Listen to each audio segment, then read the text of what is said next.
ప్రియమైన దేవుని బిడ్డలారా, ప్రభువును రక్షకుడైన యేసయ్య నామములో హృదయ అంతరంగము నుంచి మీకు శుభవందనాలండి. యేషయ్య ప్రవక్త గ్రంథం 60వ అధ్యాయం 14వ వాక్యాన్ని చదువుకొని ఈ రోజు కొరకు మనము ప్రార్థన చేద్దాం. నిన్ను బాధించిన వారి సంతానపు వారు నీ ఎదుటికి వచ్చి సాగిలపడిదరు. నిన్ను తృణీకరించిన వారందరూ వచ్చి నీ పాదముల మీద పడిదరు. యెహోవా పట్టణమనియు ఇశ్రాయేలు పరిశుద్ధ దేవుని సియోననియు నీకు పేరు పెట్టెదరు. దేవుని బిడ్డలారా, ఈ ఉన్నతమైన దేవుని యొక్క వాగ్దానం ఇజ్రాయేలు ప్రజలతో దేవుడు పలికిన మాట ఇది. అవునండి, దేవుని యొక్క ప్రజలు నిరాకరింపబడడం, దేవుని ప్రజలు త్రోయబడడం, దేవుని ప్రజలు నిందలను, అవమానాలను, ఉపద్రవాలను అనుభవించడం దేవునికి ఇష్టమే లేదండి. ఇక్కడ దేవుడు చెప్తున్నాడు చూడండి, నిన్ను బాధించిన వారి సంతానపు వారు నీ ఎదుటికి వచ్చి సాగిలపడుదురు. నిన్ను తృణీకరించిన వారందరూ వచ్చి నీ పాదముల మీద పడిదరు. అంటే దేవుని బిడ్డలను దేవుడు ఉపద్రవములోనే, నిందలోనే, అవమానములోనే వదిలేయాడు.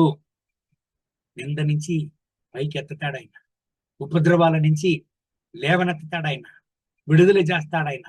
దేవుని బిడ్డలారా, ఈ యొక్క ఉన్నతమైన దేవుని వాగ్దానాన్ని లోతుగా మనము ధ్యానించినట్లయితే దేవుని బిడ్డలు కోల్పోయినటువంటి ఆశీర్వాదాలను, సందర్భాలను దేవుడు తిరిగి ఇచ్చే విషయాన్ని మనం చూస్తున్నాం.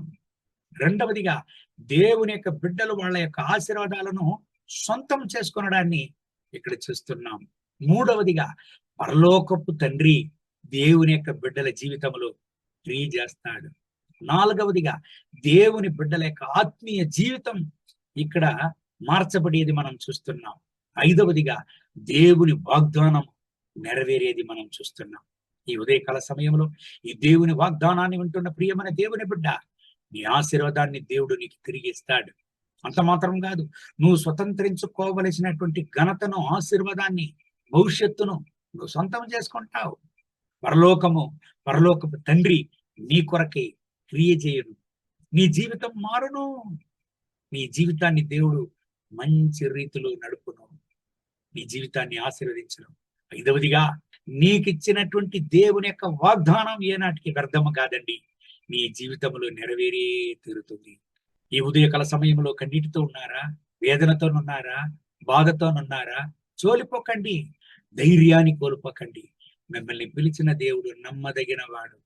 ఈ దేవుని వాగ్దానం ప్రకారం దేవుడు మిమ్మల్ని ఆశీర్వదించి ఘనపరిచి హెచ్చించును గాక. కళ్ళు మూసి ప్రార్థన చేద్దామా? మహోన్నతమైన ప్రభువా, ఈ ఉదయకాల సమయంలో నాతో ఏకీభవించి ప్రార్థన చేసే ఈ ప్రియమైన దేవుని బిడ్డల కొరకు నేను ప్రార్థన చేస్తున్నాను. వీళ్ళను ఆశీర్వదించండి. మీ రక్తపు కోట్ల వీళ్ళను దాచుకోండి నాయనా. వీళ్ళ కన్నీటిని తుడవండి. వీళ్ళ యొక్క ఉపద్రవాలను మార్చండి. వీళ్ళ వేదనలను మార్చండి నాయనా. వీళ్ళ బాధలను మార్చండి. వీళ్ళను పడద్రోయాలని, వీళ్ళను నలపాలని, వీళ్ళను ఏమి లేకుండా చేయడానికి చూసేటువంటి శత్రు యొక్క తంత్రాలు నాశనమైపోని నా దేవ. వీళ్ళకు విరోధంగా వచ్చే ఆయుధ వర్ధులకు పోవులు గాక. వీళ్ళ కోల్పోయిన ఘనతను, వీళ్ళ కోల్పోయిన ఆశీర్వాదాలను పొందుకొని కల్వరి సిలువలో చెందినటువంటి రక్తములో ఈ బిడ్డలను కూడా దాచుకోండి నాయన. అగ్ని జ్వాలగా మార్చండి. వీళ్ళకు విరోధంగా వచ్చేటువంటి ఆయుధ వర్ధులకు పోవును గాక. వీళ్ళ దుఃఖాన్ని సంతోషంగా మార్చండి. వీళ్ళను ధైర్యపరచండి, సాక్ష్యంగా నిలపండి. ఎక్కడైతే అవమానం పొందారో, ఎక్కడైతే తల వంచేటువంటి పరిస్థితి వచ్చినదో అదే స్థలంలో వీళ్ళు తల ఎత్తి నడవడానికి ఈ బిడ్డలను సాక్ష్యంగా హెచ్చించండి. మహిమ ఘనత స్తుతి మీకే, యేసయ్య నామములో తండ్రి, ఆమేన్.